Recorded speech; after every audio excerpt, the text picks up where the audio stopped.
Jake here with Action for Liberty. Welcome back to our show where we expose corrupt politicians and the lying corporate media. Joining me today on the show is none other than Mega Jesse. Jesse Smith, how you doing? Doing good. Happy to be here. It's good to be back with everybody. I've been staying busy knocking doors, helping out some good Liberty candidates, and it's good to be back here with you guys, and we got some good stories to talk about. You know, honestly, your presence is missed around here. I don't get to see as much anymore these days, working for all these other people, so it's good that you could actually come back to the studio because you know what? You kind of got like a little bit of a fan base. They kind of like you. I've actually heard someone say you look like a young Donald Trump. Yeah, maybe, I don't see it. Maybe a little bit. And I got a lot of respect for that man, so I got to take that as a compliment. I probably got to work on my skin if I want to do that. I probably got to get a couple spray tans if I want to be up to that Donald Trump level, but I appreciate those compliments. You love and respect the guy, but you don't think he's above a few cracks, right? You know, you can throw that at him. In studio today, instead of the control room, is Bridget. Bridget wearing the same Nathan Wiesenberg Fetterman-style hoodie today. I love it. It's very cozy, especially since we had snow today, which made me really sad when I woke up. Oh, wow. Join every other Minnesotan. We got to talk about the first snow of the season. Well, oh, my so God. true, Can you believe it? Hashtag climate change. Yeah, right. Before we get into our very important topics, I have to make mention of this because I left it as a possibility at the end of the show, and I have no idea if we'd get to it. But did you see, Mega Jesse, how Biden is now talking tough on Saudi Arabia about increasing oil production?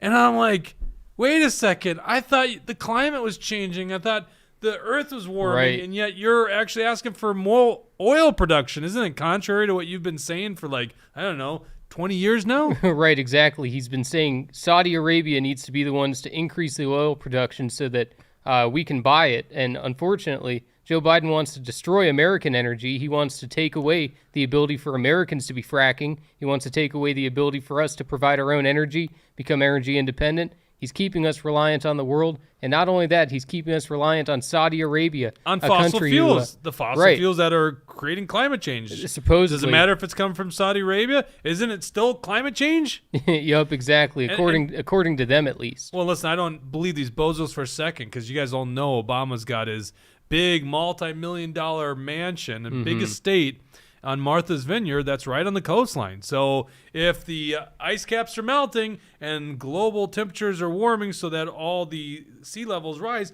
why the hell is he investing basically his wealth into a property that's sea level? Doesn't make any sense, right? And all these greeniacs, a lot of the top elite ones, they all have private jets. They don't actually care about the environment. They want to impose this agenda onto us so that we have to be the ones to suffer for it. And it's totally ridiculous that Joe Biden wants to play tough. Nobody believes him anyway. Everybody knows he's weak and he can't be trusted. And he's destroying our country and forcing us to be reliant on Saudi Arabia. And Saudi doesn't want to deal with him. So we're in a tough position with this. Well, they're all owned by this cult, this religion of climate change. And thank God they're not owned by Big Pharma because that would be bad. But, you know, it's interesting I mentioned that. It's almost like I set myself up for this segue. Did you see what happened with Angie Craig? We have a congresswoman here. You know, that was pretty interesting. It's very interesting. I think that, maybe it was an accident, but also it's exactly the way that she's been acting. And I think if we pull up that video, people can see what we're talking about in case they didn't see this happen in If the you're debate. not from Minnesota, you're from like northern part of Minnesota or just don't pay enough to politics, at least the Congressional District 2, which is basically South Metro down to, I think it goes just north of Rochester all the way over to Red Wing, maybe even Winona now. I can't remember the new boundaries. And so Angie Craig, far-left Democrat, is the current U.S. representative there. She beat, I was going to say John Klein. No, I'm going way too far back. Jason Lewis in 2018, narrowly held on in 2020, and she's got a rematch with Marine veteran Tyler Kistner. And she's probably going to lose. I would say that she's going to lose this election. But she had a shocking revelation in a debate that I think was filmed a couple weeks ago. Let's go and play that video. I will never stop standing up for Big Pharma and standing against my constituents. Thank you, Ann. It's like Kistner's face on that. Like, wait, did she just say what I thought she said? Yep, he had that smirk because, of course, how can you not laugh at that? She just said that she is in favor of Big Pharma, that she's been doing their bidding, and she stands against the people. And actually, that's the truth. Look at the way that she's been supporting these mandates, these lockdowns, everything within the COVID regime. She's been standing with the scientific establishment. So every step along the way, she has been doing Big Pharma's bidding. So it's nice that she's finally come around to saying the truth. Well, it's an obvious slip up because no politician actually wants to be that honest and admit it. But is it a Freudian slip? Because, I mean, literally, that is what you guys are doing. You are just salesmen. That's why we call Tim Walz the greatest salesman in Minnesota for Big Pharma. Because they're pushing this vaccine, which is bullshit vaccine in the grand scheme of things. We're going to get in that next. Yep. But it's like you've been pushing Big Pharma's products on the American people and making us pay for it, too, by the way. And not really paying for it because they tax us. Pay for it because they print the money, and now we're all seeing the inflation because they print all that money. Buying up all this product, and then in some cases forcing it on us, which are losing in court cases. St. Paul, we'll talk about that a little bit too.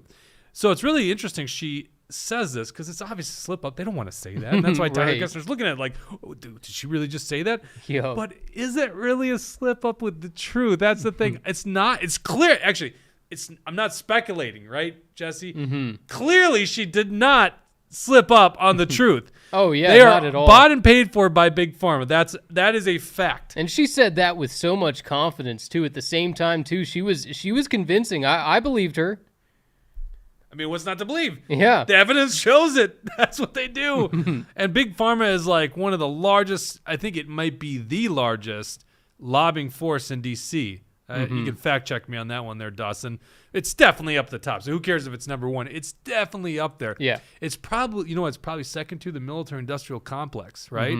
As we're not even going to get into that in this program, but holy cow, are we like going to nuclear war in World War III here? This is freaking insane. And some things happening with Saudi Arabia on that front too, with Bob Menendez in the Senate Foreign Relations Committee. So there is a lot of things happening on that front. It's absolutely asinine, and it just seems like if there's any bipartisanship that is so evident and so bad for America, because they always act like bipartisanship is the greatest thing, it's really not, because usually when the two parties are working together, it's screwing us, right? Like bailouts and stuff like that.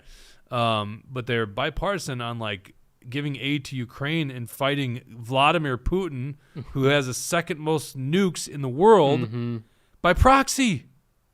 Yeah. So it's like, who owns these people?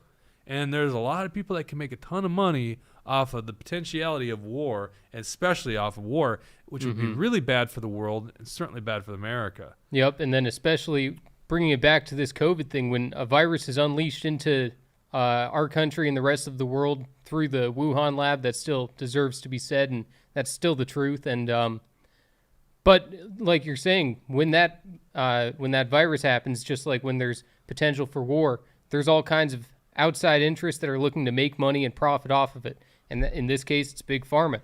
They were willing to play ball and work with the government and create these vaccines and get them distributed all over the world to make a lot of money. And all they did was protect themselves from us being able to sue them. The only protection you get from the vaccine is for the pharmaceutical companies. They're the only ones protected. Well, does the vaccine actually slow or stop the spread of COVID? Well, that's an interesting question. That question was asked to a executive at Pfizer.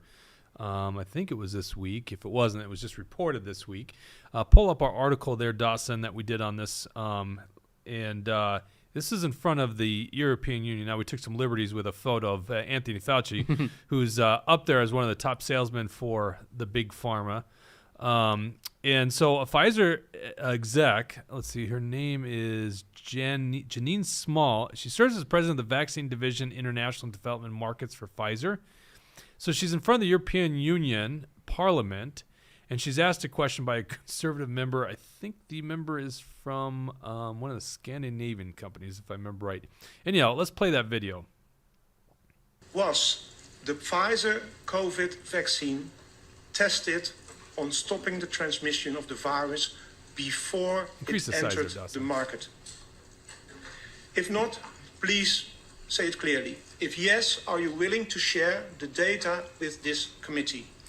And I really want a straight answer, yes or no, and I'm looking forward to it. Thank you very much. Regarding the question around, did we know about stopping immunisation before it's entered the market? No. We had to really move at the speed of science to really understand what is taking place in the market. And from that point of view, we had to do everything at risk. Like, what are we talking about here? Everyone, the president, Anthony Fauci, Governor Walz, a gazillion times said, get the vaccine to save grandma, to save your neighbor, to save the community. That's why you need to get the vaccine. Because, of course, what other argument would there be for someone in a very low risk category, which is basically defined as someone young with sufficient vitamin D and good weight, right? Not obese. That's basically the low risk class of COVID. What benefit would they get in taking an experimental jab?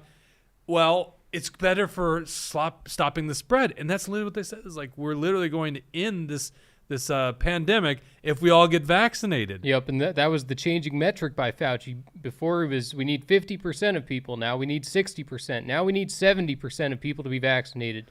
And that was the argument they were using, that this herd immunity was going to come around because of the vaccines. And if we all played along and took it, everything was going to end. But if anyone was like us, when we're looking at these things going on, we're saying, well, that's obviously not the case. These things don't stop people from spreading COVID. And the whole idea of it was that it was going to give you immunity. It's all a big lie. That's the real big lie. Right. And of course, no one's going to be held accountable. I forgot to mention, Bridget's in studio. We didn't have a camera for the control room today because we're using it for something else. So if you have any comments and want to join the conversation, yeah, Bridget's we actually right just got one right now. Okay. It says, we know the truth. Did you hear about the big grocery store merger? Thoughts on that in terms of action for liberty? I'm a little perplexed.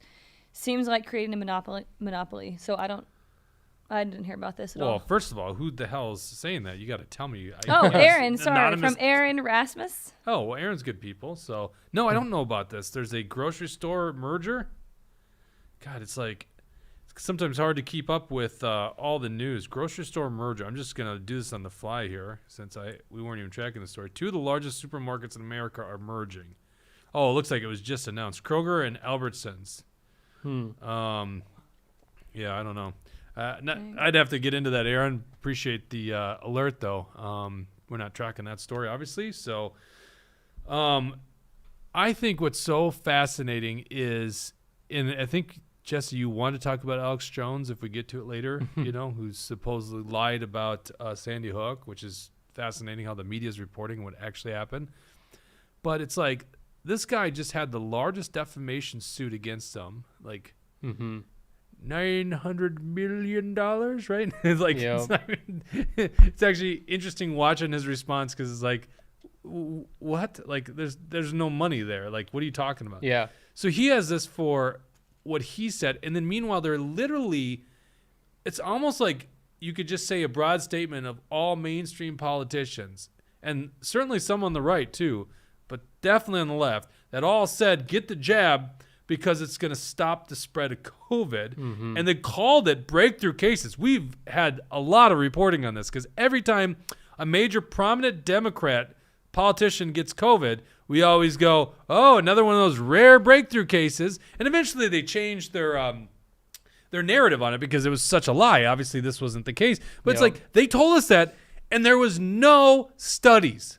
It was completely made up. Right, exactly. And the fact that they tried to push through this thing without studying, without doing the testing, without finding out if people would actually stop the transmissibility, who knows what the actual purpose was, if they just wanted to move things along or if they were nefarious and they didn't want to have these things properly tested before releasing it onto the public. You hear all these rumors out there that some of the top executives of these pharmaceutical companies and some of the top people at Pfizer, Moderna, and Johnson & Johnson never got the vaccine themselves. So when you're hearing that the people that are at the top of this thing are questioning it, why shouldn't we be? Why are we forced to take it, but these people aren't? It doesn't make any sense. The big conspiracy is that they're trying to poison the American people, and so when Biden gets his vaccine, it's fake. It was an interesting one. It's like because when those rare breakthrough cases start happening, it's like, wait a second, you're not supposed to get COVID if you got the vaccine, right? Yeah. And then it's like, I'm sorry, I'm conflating two things. Breakthrough cases obviously is that you're personally protected, so it creates immunity, but you're not supposed to spread it, and that became very evident. I totally conflated those two issues. I don't even know if you caught that. What they should have tested for: can you spread it if you have COVID, right? Or, I'm sorry, if you have the vaccine, and that became very apparent. Aaron Rodgers brought that up in his Joe Rogan episode, where he was isolated from a lot of the team and made to do stupid things, and then he ends up getting COVID, but he didn't get it from like an unvaccinated person. He was partying with like Packer players that actually had the vaccine. So it's like that was pretty obvious early on that you can definitely spread COVID. So they kind of abandoned that talking point. Yeah.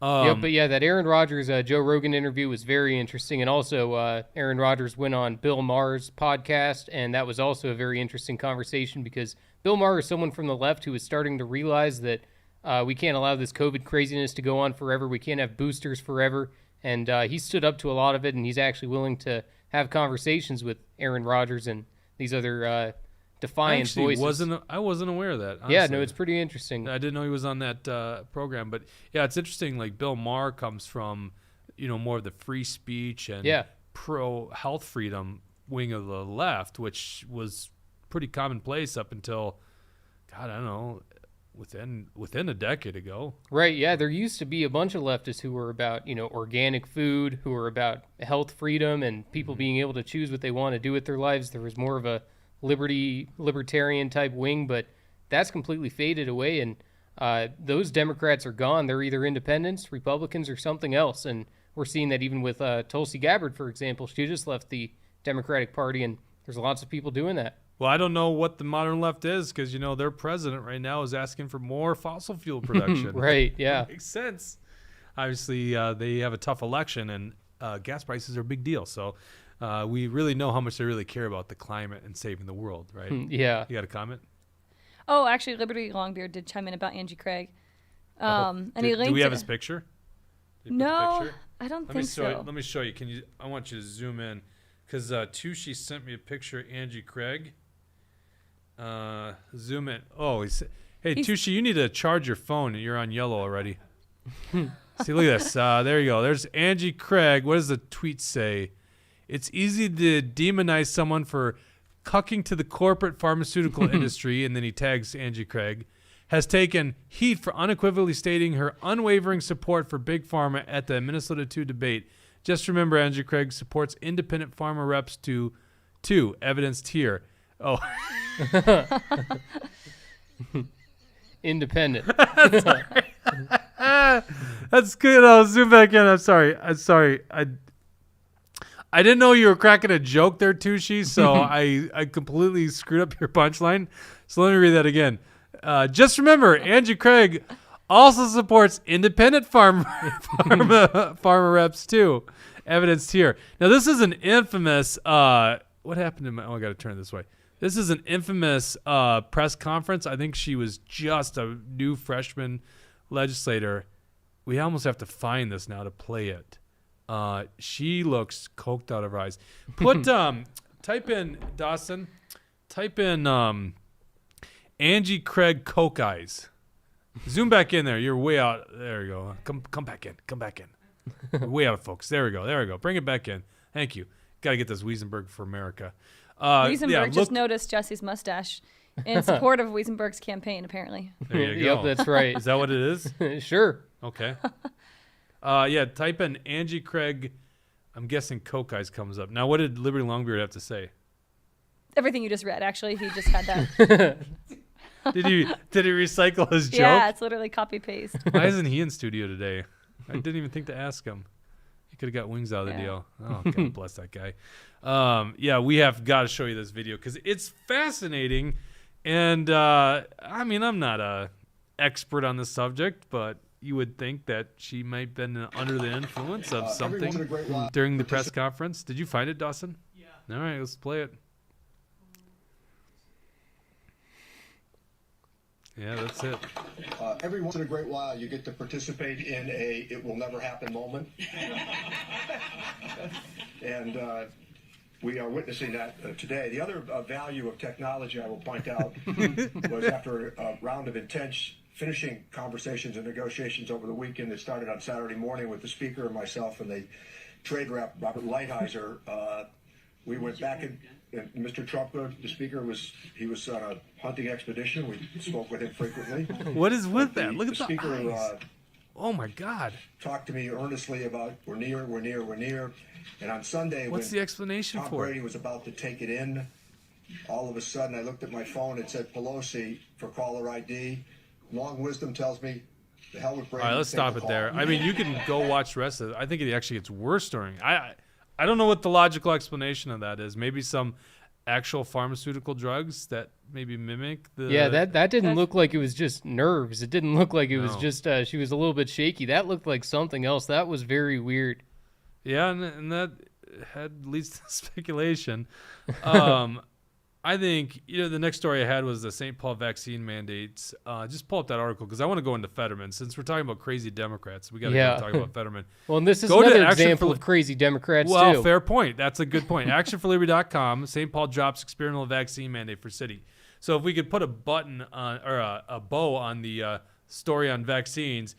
The narrative is dying so quickly, and in court cases in St. Paul, basically the unions filed against the city on their vaccine mandate for employees, and they just kept losing. So eventually they just dropped it, but they actually had a vaccine mandate in that city.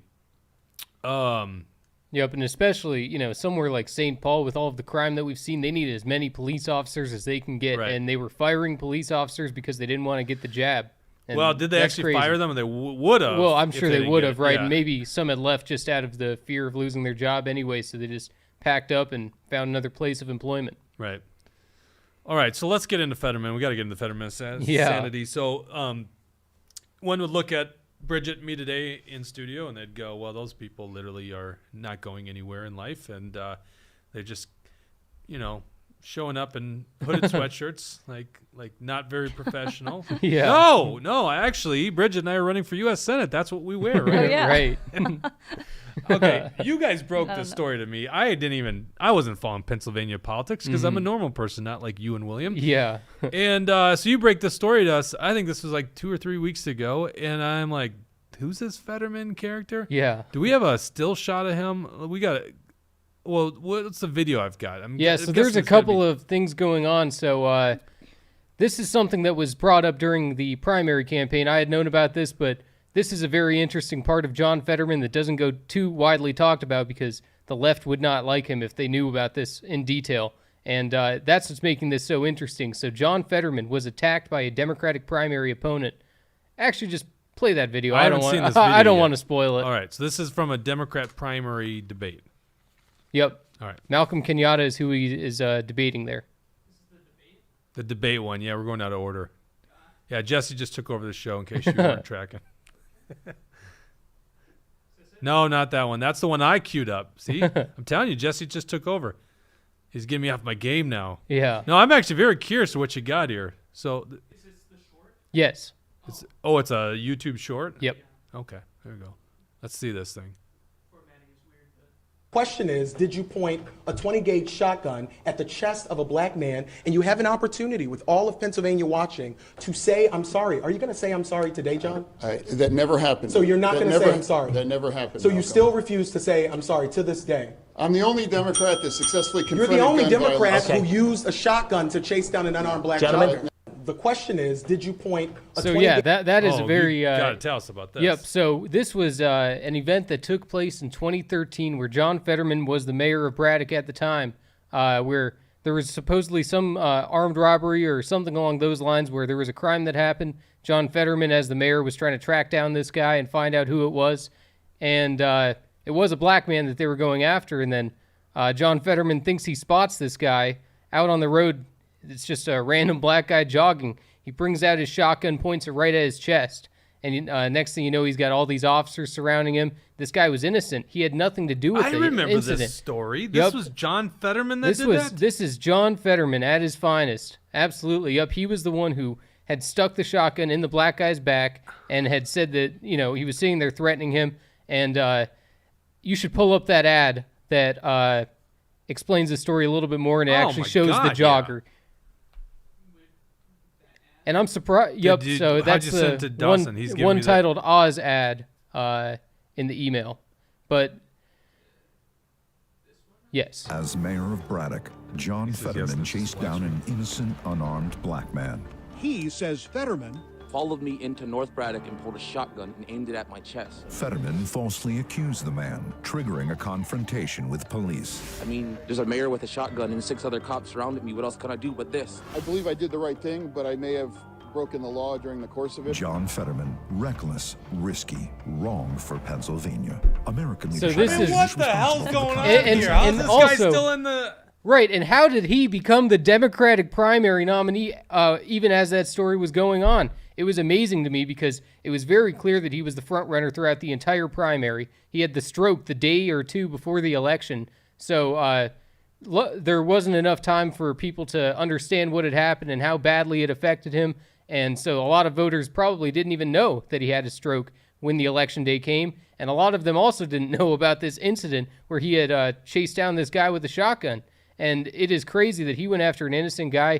He says that he thinks he did the right thing in the moment. In that debate, he just denies that the incident even happened. So John Fetterman, he is... But he's on camera admitting he did that and probably broke the law. Right. Yep, and that's what makes this race crazy to me, because is even so with that, interesting. John Fetterman might still win this thing. Like, I predicted that he's what'd going you to say, win. Dawson? Who knows? I might be right still. I don't know. It's a circus, yeah. I mean, Yeah. This is so fascinating because Dawson's really apolitical. He's on our side, but he's just apolitical. And it's like he gets to watch this stuff live. He's like, this is a clown world here. Yeah. Nathan made a good point. Actually, he just said because Democrats have no one to choose from. Example, Joe Biden. Which is Yeah. kind of true. Yeah, well, Yep, work and- on your and- jokes a little bit more than and, Tucci. You're not quite Tucci's level of jokes. Yeah, there, but Nathan. also to that point too, John Fetterman is quite similar to Joe Biden. He can't speak just like Yeah, him. you just And, one-upped me because I had the videos queued up about his recent That's why I interview, brought it which up. they're all attacking. Yeah, I know. You totally one-upped me. I'm now really fascinated. You also ruined the fact that I queued this up with the hoodie sweatshirts, and then the first video we show is him in a suit, which to this moment, I didn't know the guy owned a suit. Yeah, no, you never see him in one except for those debates, and probably if he ends up getting in there, he will wear a suit most He of the time. clearly but wants when he's to wear out a and black about, hoodie sweatshirt all the time. Yep, in the shorts. Which He's there's always in the nothing wrong shorts. if you Well- wear the Wiesenberg for America. But Jake, Yeah. remember he has that thing on the back of his neck, which is why he hides it. There's a big. Oh yeah, the Oh, big yeah. lump. Yeah, so if right, he has yeah. a hood on, then you can't see it. Is that why you're wearing the hoodie? Yeah, I would. I figured think so. you Yeah. already noticed, Bridget. All right, and Wiesenberg, where do you get? Tell Wiesenberg, tell us where they get these sweatshirts because these are pretty damn cool. Yeah. Anyhow, maybe we should get one Fetterman for prison or something like that.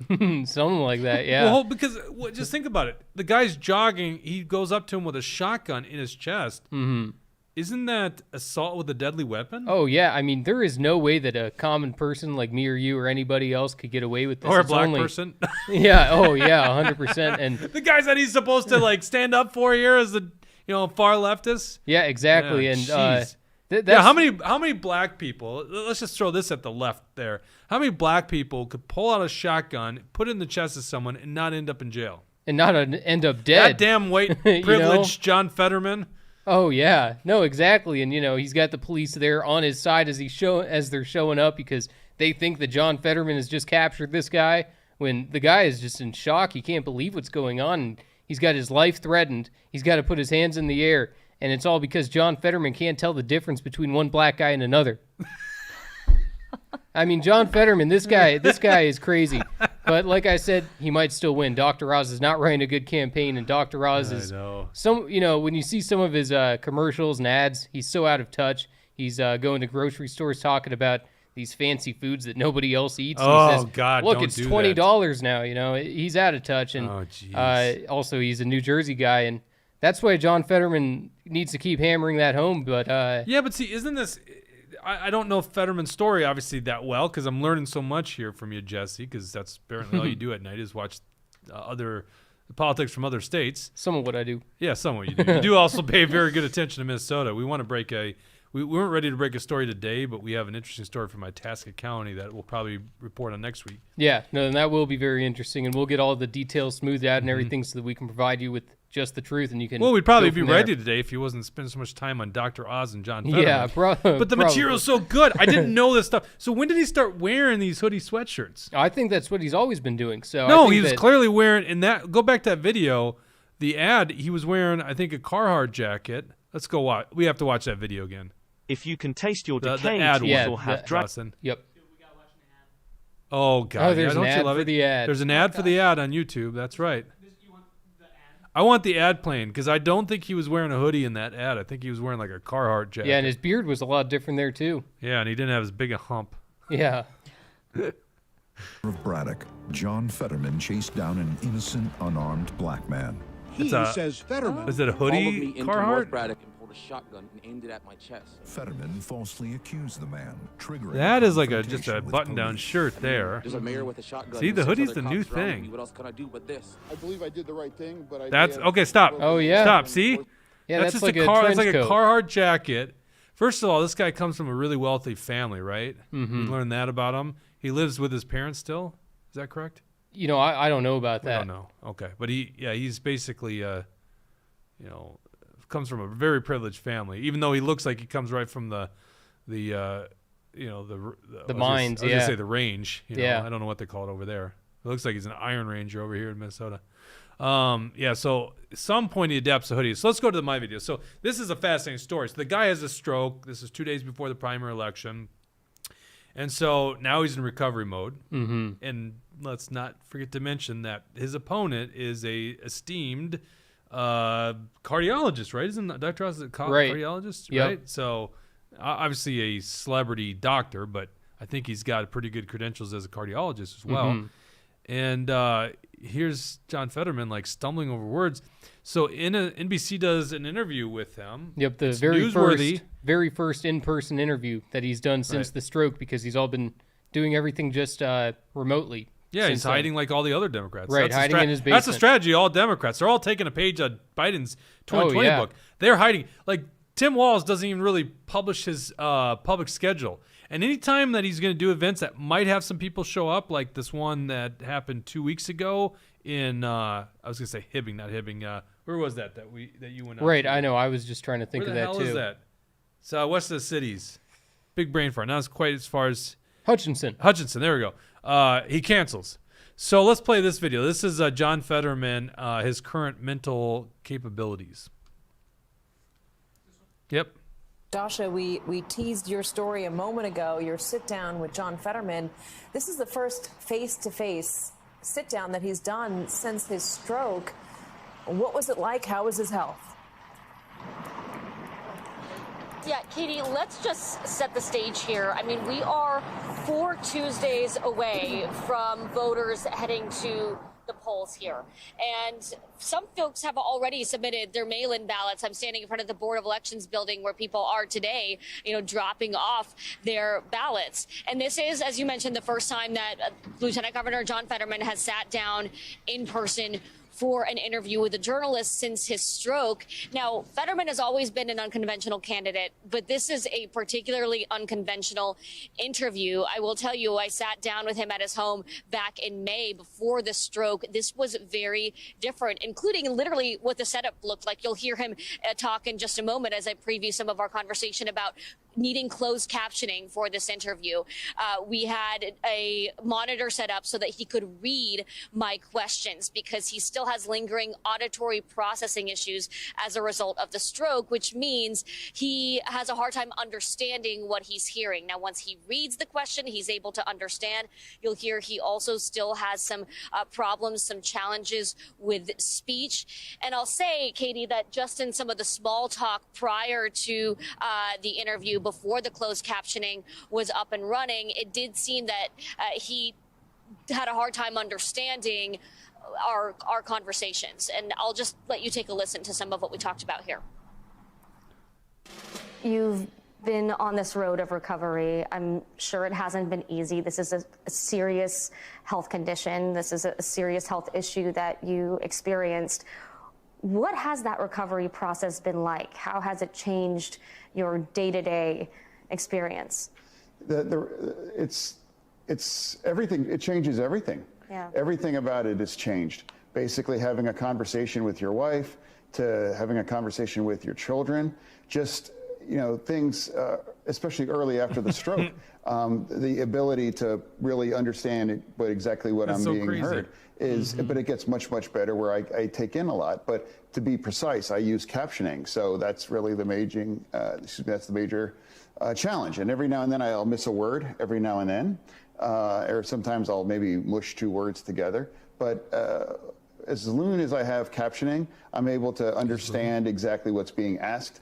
But even after the stroke, immediately after that, I was able to read everything, and I haven't lost any memories or anything like that. It's just really the lingering issue that I have. Yeah, I mean, I know before this you've admitted you hadn't really thought about your health very much. You hadn't taken great care of yourself. What's it like now for you? Is there some frustration in having to pause real quick face there, this? Dawson? First of all, so that's the hooded sweatshirt there. Go back to that image. That's the hooded sweatshirt. Wearing, I mean, like, Jesse, I've been watching this guy now for last 3 weeks. I don't think I've seen him without that hood sweatshirt on. Yeah, no, that's his public appearance look. So yeah, that's where he's going everywhere looking like. There's Marty commented that he has lipoma on his neck that he tries to hide with a hoodie. So I think it's true. Lipoma? He wears it. That's the condition, that apparently. hunchback thing? Yeah. So then he's got these like glossy boots or well-shined boots there. And then he's got no socks. Like, no, zoom in on Jesse's shoes there, Dawson. See, you can scroll down. Let's see, there we go. There's Jesse. He's doing the Jesse look. Nice shoes, Bridget. Thank you. I have socks on too. You just can't see them. Yeah, I mean Jesse doesn't, but like he's got the no shoes. So like I don't know what he's trying to be, because like he's got this hooded sweatshirt, which so do I. I mean, just be a normal guy and put on like socks, right? There you go. See, there I got my Iron Rangers on there too. I'm a poser just like him. Yeah, like you wear socks. Like what is this look? I don't get it. I feel like I'm with John Fetterman. If he's not wearing socks, I'm with him. Socks are, totally unnecessary, totally useless. No, they actually are necessary, Jesse, and your shoes smell really bad. So I just had to air that out here, and you need to air those out. All right, continue playing that interview. Sorry, I had to opine on that. I feel like even what he's trying to pull off is fake to me. Yeah, I don't know. No, keep playing this thing. Watch him. Every day. It's not frustration. It's just a challenge, actually. And I always thought I was pretty emphatic. I think I was empathetic. That's an example of the stroke, empathetic. I always thought I was very empathetic before having a stroke. But now after having that stroke, I really understand, much more kind of the challenges that Americans have day in and day out. I mean, typical politician there. Oh, right. now I understand the people, right? Yep. And one thing that is an interesting theory that is going around right now is people are seeing that John Fetterman is not recovering like he should be, and that he's having a lot of problems still. And one consideration that the Democrats are doing is if the Democrat for governor there, Josh Shapiro, beats the Republican Doug Mastriano, and then if Fetterman beats Oz, that they're going to consider replacing Fetterman with another Democrat.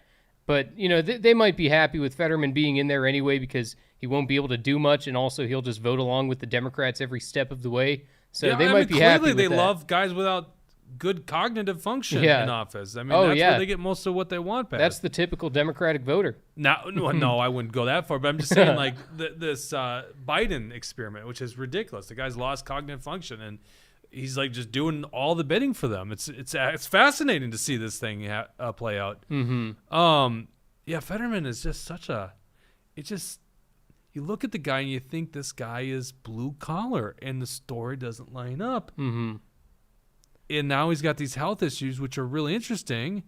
So there's literally, I don't think the media is calling him out on his roots, and they certainly never did they call him out on this, putting the shotgun in front of a black guy? There was a little bit of stuff being put out there just in the imagine Democratic Trump primary. Did something like that. My God, just imagine that. And actually, one interesting thing that Malcolm Kenyatta, the one who was going against him in the debate there, has actually gotten behind Fetterman. I don't know exactly how that one was smoothed over, but for whatever reason, Malcolm Kenyatta is now supporting John Fetterman. So Who's that? I don't even know who that is. That was he's a state representative from Pennsylvania that was running against Fetterman in the U.S. Senate Democratic primary. No, it took him that long? Yeah, no, it took him a while. And no, was it the black guy that brought up that right. in the debate? Oh. Yep. Oh. Can't imagine you would support him after uncovering that, but they all get in line. So yep, exactly. Yeah. That's what was so interesting about it. And Fetterman always gets accused of being this radical leftist, and then someone was challenging him from the left on that issue. Oh, yeah. And that's what was so interesting about it, but it's apparently forgiven. I don't know exactly how. How is it forgiven? Can you imagine, like, for instance, Scott Malcolm Kenyatta just wants to climb up the ladder. He just wants to keep on going, too. So. Well, yes, and you know this motivation. Can you imagine, like, a Republican doing that, like a Scott Jensen, borrowing someone's 410 shotgun and putting it at the chest of a black guy? It'd be game over. That's the end of the campaign. I don't know how many people got that joke there. I got it. Okay, thanks. But it would be game over. It'd be the only thing they ever talk about. And somehow this guy, this is part of his record. They got an interview of him saying he probably violated the law. Yeah, it's not in the news. So you would think after doing this interview, people would have some legitimate questions about John Fetterman, and maybe the Democrats or the Fetterman campaign would get some heat because of his lack of cognitive abilities, and it maybe it's. I mean, I could make the argument that he's still healthy enough to run for Senate, right? It's not like those guys are really healthy individuals. Yeah, certainly up here, but it's a valid question. It's a valid news story. It's clearly news. So what happens? The NBC reporter is getting heat now. You see this? Oh, I didn't. They're You're saying that the left is going after her? Right, like intolerant, insensitive to people with disabilities. That is crazy because John Fetterman, he has to prove himself. That's the responsibility of a candidate to, especially in his position. He has to prove that he is functionally there, that he can do the job, that he doesn't. But obviously, he can't even speak to people without needing the assistance of a computer. Right. So it seemed like that'd be kind of a big deal. That'd be pretty hard to be a U.S. senator when you're doing that. So yeah, I mean, I think he can maybe do it. I would rather be more cautious about how this guy's a phony, like all the things I've been mentioning, and where he is on the issues, and that clearly, assault with a deadly weapon story. Like, God, like.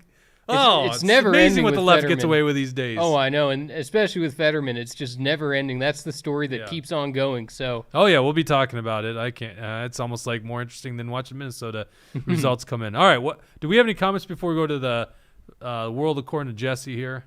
Well, not any recent, but Nathan did say that his wife makes these, and orders will be here tomorrow if anyone wants a Wiesenberg. Okay. Sweatshirt. So hit Bridget up if you want Wiesenberg. A Wiesenberg/Fetterman hoodie. All right, Jesse, what's going on around the world that you want to talk about? Yeah, well, obviously, everyone has been hearing about how this January 6th committee has subpoenaed Donald Trump, that they want to actually bring in Donald Trump in there, and that they are going to bring criminal charges. They want him in jail. They are doing, this is the ultimate cancellation. They want to completely remove him from public and even his private life. It's a shame. The whole witch hunt was a hoax. The Liz Cheney's, the Adam Kinzingers, and all the corrupt Democrats from Adam Schiff, Jerry Nadler, and on and on and on. These people are insane. They're coming after us. And, this January 6th committee, it was kind of just a theater thing for a while. Obviously we could just ignore it, and we knew that there wasn't any truth being said there, and we were hoping that the implications wouldn't have any real impact. But here they are now going after Trump. They want him dead. They want him in jail. And it's a shame. And, all this stuff does is it makes us double down. The Trump people, we look at this and we go, we know you're corrupt. We know that you guys we know exactly what you're trying to do. It won't work. It won't work. We're bringing Trump back, whether you like it or not. Other than that last statement, I see eye to eye with you on that. This is such a bad precedent to even go after the former president, especially on this thing. I don't know if we played this out on air, played this whole thing out on air last time, but essentially what we're doing with Trump is we're going to say he is guilty of mishandling classified information, Hillary, and yep. And it's going to be a special court to deal with the top secret information.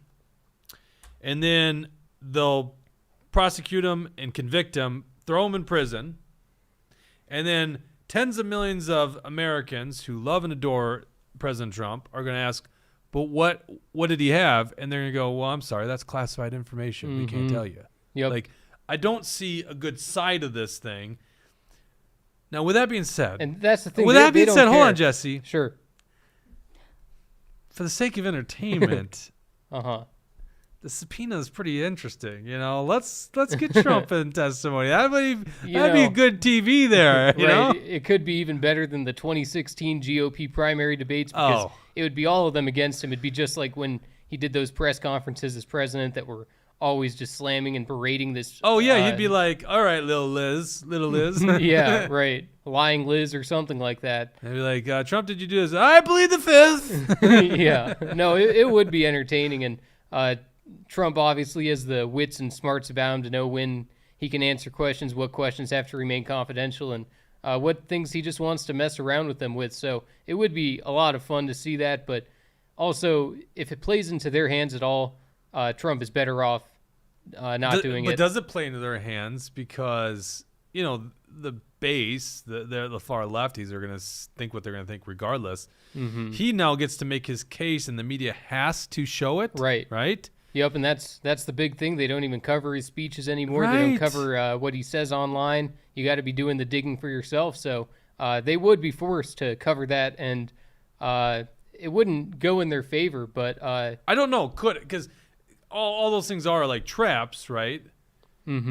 But Trump's a pretty smart cookie, and it'd be it'd be just so good for entertainment. Right. Got to be good for entertainment. I also saw that they subpoenaed. They wanted documents from him. I'm like, last I checked, they pretty much rated the state of him. I don't think do they still need more documents? Like, what's going on here? Right, exactly. No, they're never going to be happy. They're always going to keep digging. They're always going to try to find something. There's always the next something, the next big thing that's going to get Trump, and it's never happening. They're not going to get him.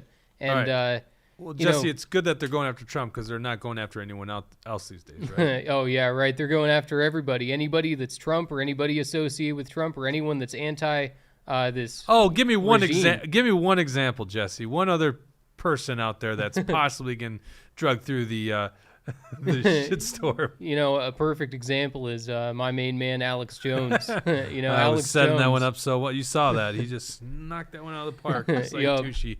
No, I'm totally shocked at what's going on the Alex Jones front, too, where we're seeing that there's this $1 billion lawsuit that they're requiring him to pay, and he doesn't have that kind of money. He runs a successful organization of InfoWars, and he does a lot of good stuff, but he doesn't have that kind of money, and nobody does. What they're trying to do is cancel him into bankruptcy so that he doesn't have any opportunity to continue to use his free speech. It's the ultimate cancellation. Alex Jones has faced a lot of these problems before, and he's been able to maneuver his way around it and still be around. And I tell you, every time I go on the internet and I go on InfoWars and I see that he is still uploading and still putting the truth out there, it's amazing that this man is alive because he is the truth teller. He is the only one saying it. And there's a lot of people out there that want him gone, and the fact that he's still around shows that he has guts of steel, and nobody can ever question that. Well, at a certain point, you can't kill someone like that because, of course, that would be probably one of the things they've debated. Yeah. Because then you make a martyr out of him. Right. And it actually really works against you. So what they do is they try to discredit the person, and that's clearly what I see happening in this case. Now, this is fascinating. So, you know, Alex Jones is an interesting character because, like, when he talks about frogs being gay, you're like, I don't know about that. You know, it seems a little crazy, reptilian people. But then he says a lot of stuff. He was, like, right on the money when it came to Epstein's Island, which is so fascinating. So, by the way, there's more money from the defamation case there than there was ever from, the victims of Jeffrey Epstein. Yep, exactly. And, you know, they're just trying to beat the same drum that they've been beating for years and years and years, that they want to keep bringing up Sandy Hook. And I don't know how many times a person needs to apologize for something. Yes, you know, he's Alex apologized Jones multiple times.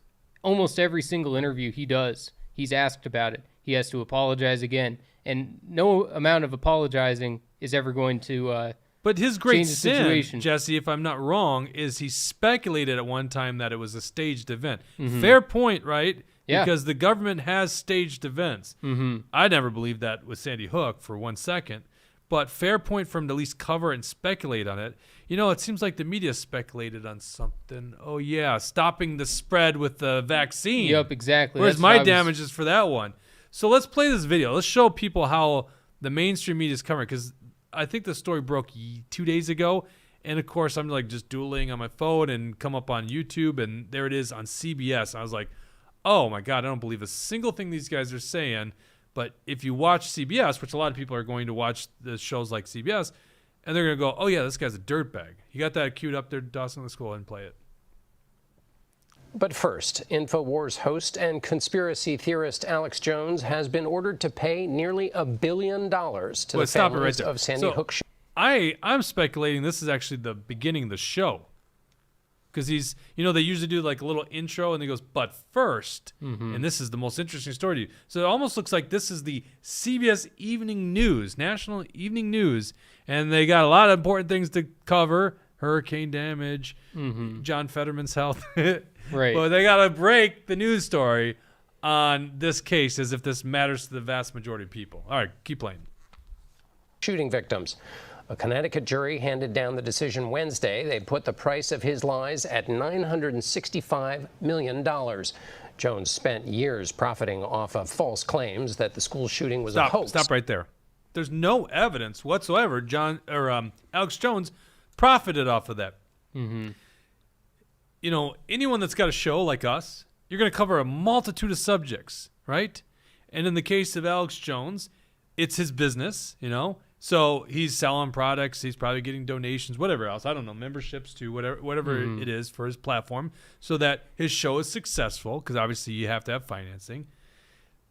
But the idea that they're saying he's profiting off of that lie is ridiculous. It wasn't even hardly covered on his show. It was a segment 7 years ago or whatever it was. Yep, and the only people that characterize him that way are the media and the people that don't know anything about Alex Jones other than that, because they've just been pounding that message home. That's the only thing they want people to know about him, and they don't want people to do any more digging. They want to tarnish his name. They want to, you know, he's been completely removed. He was basically the first one from social media that lost all of his free speech, and it was because they realized that he was saying the truth, and they didn't want that out there. And sure, of course, the media and the politicians, they all get to lie. They all get to say that the vaccine will stop the spread, even though that's not true. But Alex Jones gets one thing wrong that he apologizes for 1,000,000 times. I mean, give me a break. I don't define Alex Jones by Sandy Hook. I don't even think about it, really, you know, because he's apologized. He got one thing wrong, and for the most part, he's still saying a lot of the truth. So I'm fed up. I'm fed up with the cancellation and what they're trying to do to him. Well, and just the lies by the media here, like they're shaping the narrative right there that's false. So let's keep playing this, and let's look at the other things they're saying about it. The massacre left 26 people dead. 20 of them were children, just 6 or 7 years old.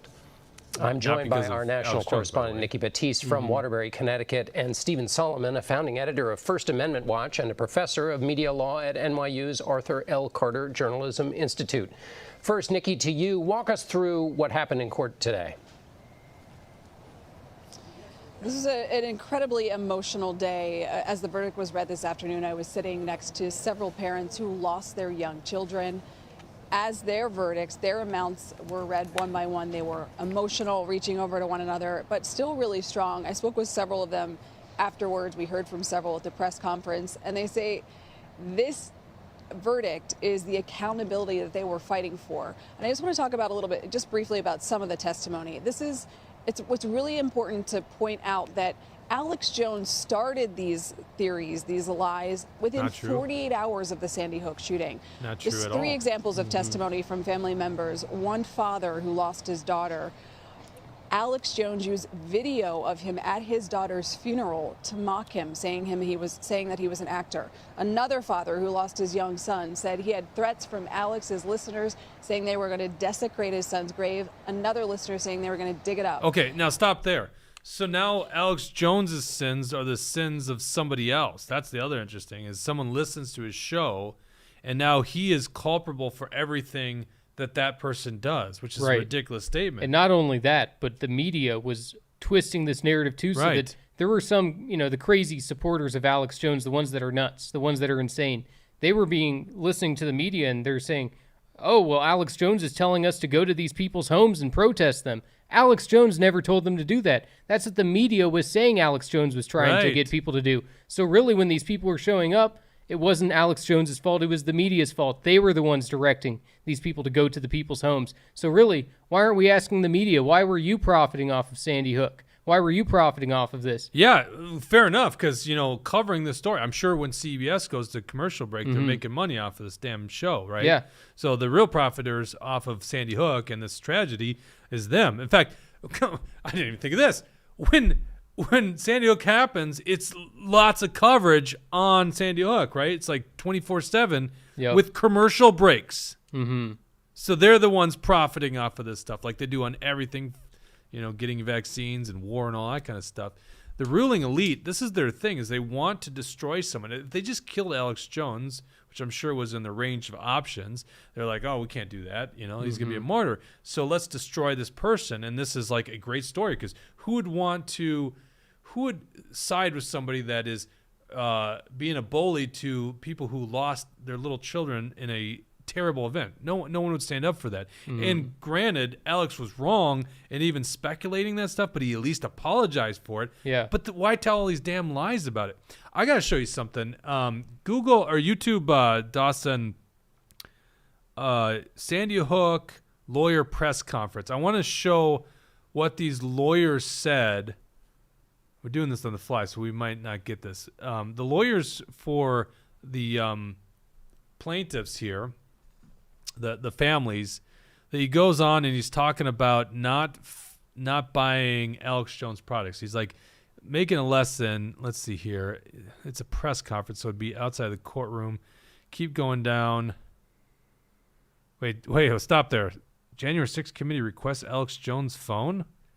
Oh my God! Keep the entertainment going. Keep scrolling down. I don't even know why we're trying. Like, YouTube's not gonna censor this wholeheartedly. Keep going down. I love that. Go back up to the search and say Sandy Hook lawyer press conference. That's exactly what it is. That's what you typed in? Sandy Hook lawyer press conference. Oh, God, we're in sync, aren't we? All right, well, I don't want to just do this live and try to figure this out, but essentially what they do is they go on air and they say, Alex Jones is so bad, and all his listeners, you got to stop following this guy, and you got to stop, buying his products and donating to him. This guy is a corrupt individual. And it's like, wait a second. Then how are your clients ever going to collect their damn money? Mm-hmm. Like that just shows the farce of this whole thing. Like, you're suing for $965 million. Oh, by the way, make sure this guy never has $965 million. It almost makes you believe that this was never about the money or actually the parents. It was really about silencing this guy, right? Is that your read on this, Jesse? Yep, that's exactly what I'm thinking too. And I loved when this Sandy Hook lawyer was questioning Alex Jones, and he says, you've made all these theories online that there's pedophiles and satanic cults.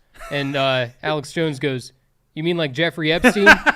You mean like Jeffrey Epstein and the Clintons? Yeah. Because that's exactly the truth. That's exactly the truth. He's been calling this stuff out for decades. Right. And, and obviously, I feel bad for the parents that are continually affected by this Sandy Hook crap that the media doesn't want to stop talking about. Right. But, the media is the one that's doing the harm. Alex Jones dropped this a long time ago, and he's been continuing with what he does anyway. So yeah, that's the best point right there, Jesse. This is complete bullshit.